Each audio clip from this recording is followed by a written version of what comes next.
Gabriela, ela é faixa branca, estuda aqui na escolinha de Karatê de Camamu.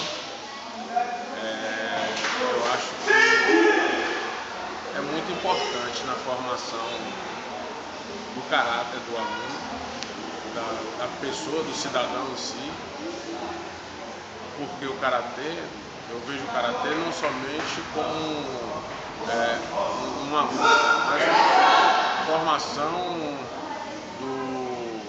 do caráter da pessoa. E isso é bastante importante na vida dessas crianças aí.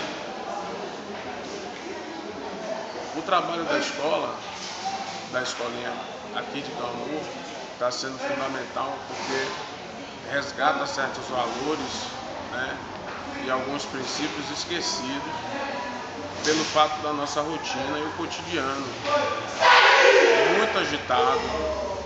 Muitas vezes nós não temos tempo suficiente para os nossos filhos. Na realidade, eu não tive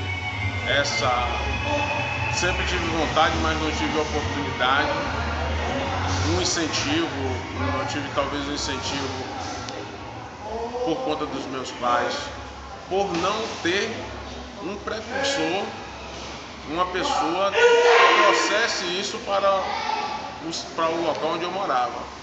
Eu acho de fundamental importância, tem todo o meu apoio, tanto a minha filha, que eu apoio, como também o professor Marques, aqui na escola, aqui na cidade, apoiar não só dessa forma, mas de tudo que for preciso para dar continuidade e ampliação nesse trabalho que vem sendo feito, muito bonito e de muito valor.